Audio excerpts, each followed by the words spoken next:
berbicara tentang wanita tadi ya. Ada di salah satu di blognya panjenengan itu ditulis, siapakah wanita sejati dan sejatinya wanita? Mohon dijelaskan sebentar, Pak. Coba kita renungkan, andai setiap wanita mengetahui itu. Orang no apa-apaan nih wong lanang, Mas. Loh, terus jenengan sampai khawatir gitu kan. Itu apa itu? Contohnya apa itu, Pak Web? Waringi perso kejadian yang waduh, ada nggak? Ada nggak? Apa Yang salah satu contohnya apa apa? yang mencekam gitu ya? Nggih. Yang pernah mencekam spiritual saya itu adalah tentang pembaharuan kehidupan di dunia ini. Oh, iya. Tanda-tandanya sudah terlihat belum, Pak Web? Sudah terjadi. Tapi bisa diantisipasi nggak sih, Pak Web, kayak gitu? Sebenarnya bisa. Kalau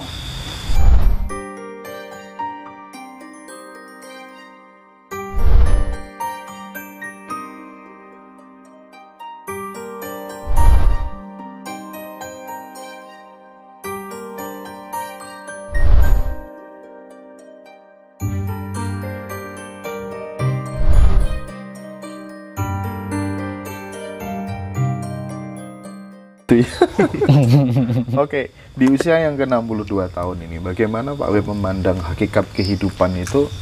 Sambil rokokan dulu lah, Pak. Nggih. Soalnya saya susah menemukan ide kalau nggak ngerokok. Betul. Soalnya tidak semua jawaban tidak semua jawaban itu bisa saya ambil dari pengalaman kan. Siap. Ada yang spontanitas muncul. Nah, itu kalau nggak rileks kan.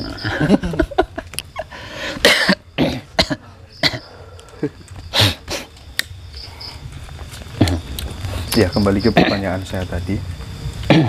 Sekarang di usia yang ke-62 tahun, meskipun masih tambah awet muda kan ya, teman-teman ngobrol sebelumnya. Iya. Bagaimana Pak Web memandang hakikat kehidupan itu? Di usia saya yang ke-62 ini, Mas. Iya. Saya memandang hakikat kehidupan di dunia ini semakin positif, Mas. Semakin positif, semakin kecil kekhawatiran saya, semakin kecil, terus ketakutan saya juga semakin mengecil. Kenapa? Karena ternyata semakin bertambah usia saya hingga sampai ke 62 ini, orang-orang yang berada di ranah ini, Mas, orang-orang yang berada di dimensi ini ternyata berani muncul, berani menampakkan diri secara umum. Iya. Nah, akhirnya di sini ketakutan saya, kekhawatiran saya tentang apa yang akan terjadi ke depannya yang bersifat negatif itu jadi surut, Mas. Surut karena apa? Karena saya merasa punya teman gitu loh, merasa punya teman. Oh, ternyata saya nggak sendiri. Itu teman saya di sana berani ngungkap, teman saya di sana berani ngomong apa anane. Nah, di sini saya wah, ya mungkin itu juga yang membuat saya muda. Jadi nggak kerdil gitu, nggak kerdil. Nanti kedepannya kalau sampai terjadi gini piye, maka saya sudah terlanjur mengenal banyak orang dan setiap orang yang saya kenal itu saya kasihi. Kalau sampai terjadi piye isinya piye. Ternyata mengetahui itu tidak lebih baik daripada tidak mengetahui. Iya, ketika saya berada di ranah itu muncul sebuah kata-kata, Mas. Wah, kalau tahu seperti ini mending saya nggak tahu deh gitu loh. Mending saya nggak tahu. Lah, setelah tahu saya jadi takut. Nah, gitu katanya seperti itu. Nah, muncul seperti itu. Nah, akhirnya kan saya tertekan di situ, Mas. Tertekan. Namun di balik tekanan itu juga ada motivasi, ada sesuatu yang memotivasi saya gitu. Contohnya seperti apa? Loh, katanya Tuhan kan maha welas asih. Wah, maha welas asih, maha cinta, maha kasih sayang, maha bijaksana, semacam-macam lah. Tapi kalau sampai ke depan ini terjadi seperti ini, lalu letak welas asihnya Tuhan di mana gitu? Nah, ini sesuatu yang memotivasi spiritual saya.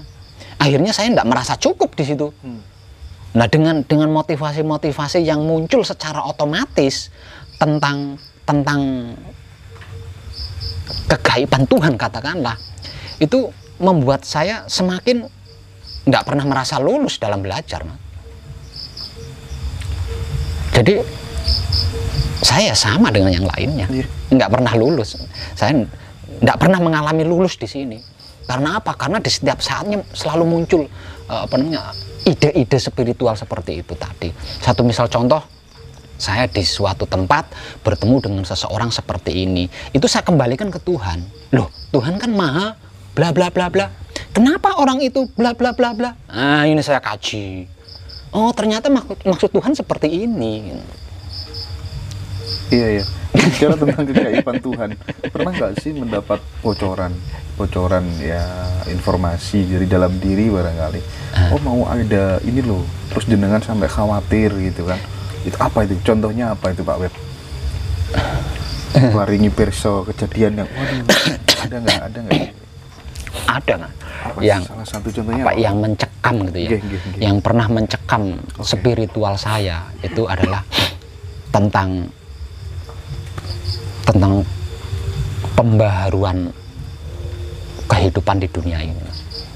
Itu saya pernah masuk ke ranah itu, dan saya menyaksikan bahwa semua yang lama itu dihapus, diganti yang baru. Baru itu apakah sesuatu yang dulu pernah ada? Enggak. Tapi sebagiannya ada yang dari dulu diikut sertakan gitu. Yaitu apa namanya, ya orang-orang, katakanlah dalam bahasa sederhananya orang-orang suci gitu. Nah, orang-orang suci yang termasuk era dulu ini tadi, ini diikut sertakan menjadi penghuni baru. Itu pernah mencekam saya. Ada salah satu sesepuh yang mengatakan begini Pak Web, apa tuh namanya, kelak manusia di seluruh dunia itu hanya akan disisakan 28,3% saja. Apakah bagian dari itu kira-kira? Iya. Iya. Jenengan pernah mendengar nggak kisah apa namanya, kisahnya Nabi Sulaiman yang ketika menyampaikan kebenaran Tuhan? Pernah dengar? Gimana itu? Nah, itu lebih ngeri dari itu kejadiannya. Oh, Gitulah. Jadi ketika Nabi Sulaiman itu sedang menyampaikan kebenaran Tuhan, di situ kan terjadi kontroversi dua makhluk. Yang mengerikan kan ini, kontroversi dua makhluk, yaitu makhluk manusia dengan makhluk jin. iya. Ya, jadi jin ini merasa ketakutan kalau seluruh manusia itu benar, katakanlah, kalau seluruh manusia itu baik. Nah, akhirnya si jin ini kan memasuki tubuh-tubuh pengikutnya Nabi Sulaiman. Nggak peduli dia siapa, bahkan sampai ke keluarganya gitu dimasuki oleh oleh bangsa jin ini tadi. Nah, karena tubuhnya itu digerakkan oleh bangsa jin ini kan, jadi tidak mengenal kamu siapa, saya siapa, saling bunuh. Artinya keluarga dengan keluarga saling bunuh. Nah, itu lebih mengerikan dari sejarah Nabi Sulaiman. Tanda-tandanya sudah terlihat belum Pak Beb? Sudah terjadi. Tapi bisa diantisipasi nggak sih Pak Beb kayak gitu? Sebenarnya bisa. Kalau jumlah kebaikan perilaku manusia mencapai 20%. Paham saya sekarang. Jadi ternyata kejadian itu terjadi bermuncul dari keserakahan dan sifat buruk dari manusianya itu sendiri, Pak.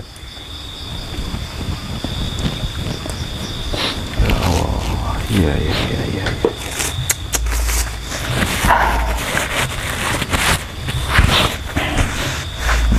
Karena mungkin bahan baku manusia itu unsurnya sama dengan alam semesta ini ya Pak Epi ya. Ya.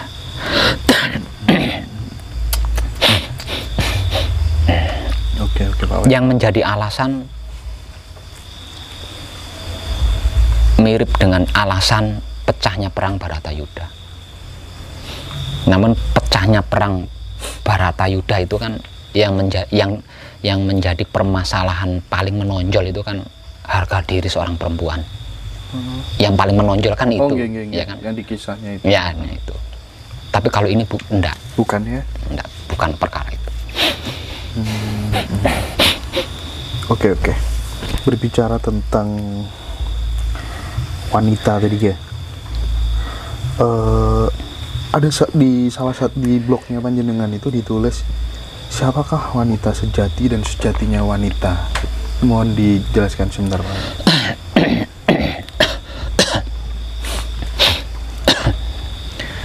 Wanita sejati, sejatinya wanita itu sebenarnya berada di atas kaum lelaki. Jadi justru berbalik, gitu ya, berbalik.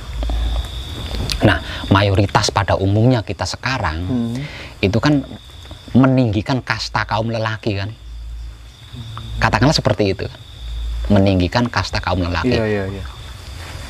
Nah, padahal sesungguhnya enggak, justru terbalik. Kalau dimasukkan ke dalam kasta, justru kasta kaum wanita ini lebih tinggi daripada lelaki. Makanya saya kalau sekarang kan paham umum kan seolah-olah wanita terdiskreditkan. Ya, katakanlah seperti itu. Nah, padahal enggak seperti itu, Mas. Makanya saya kalau melihat ada wanita yang neko-neko gitu. Ketika saya manusiawi itu saya ngumun, Mas. Iya maksudnya. Maksudnya. Iya paham.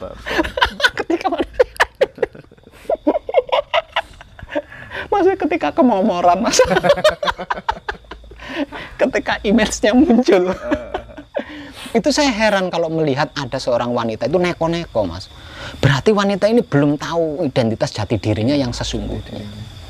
Kalau dia sudah tahu identitas jati diri wanita yang sesungguhnya, dia tidak akan seperti itu.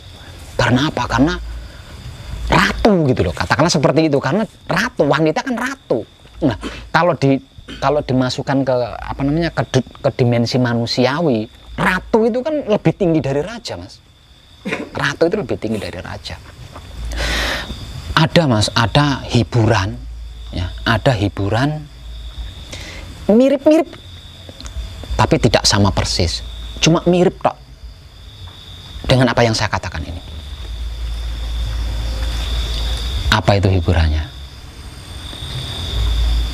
Kalau tidak salah itu saya pernah menyaksikan di Antv, Mas, tentang kisah Dewa Siwa. Oh, iya. Kailas. Nah, itu cerita itu intinya kan mengungkap rahasia wanita. Inti daripada hiburan itu adalah mengungkap rahasia wanita atau jati diri identitasnya wanita. Memberikan pesan ya. Wanita yang secara hakiki itu bagaimana? Ya, lah itu. Cuma jarang orang bisa nangkap sampai ke situ.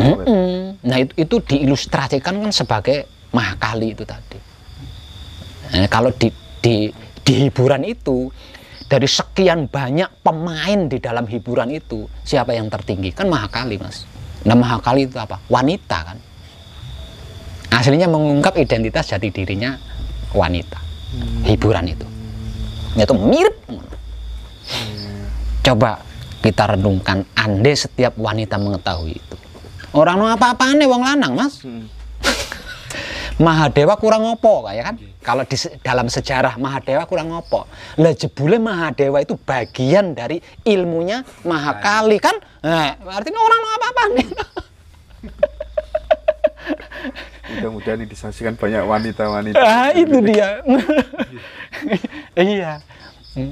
Makanya setiap lelaki, Mas, apapun alasannya loh Mas ya, apapun alasannya, setiap lelaki yang meremehkan wanita pasti hancur kehidupannya.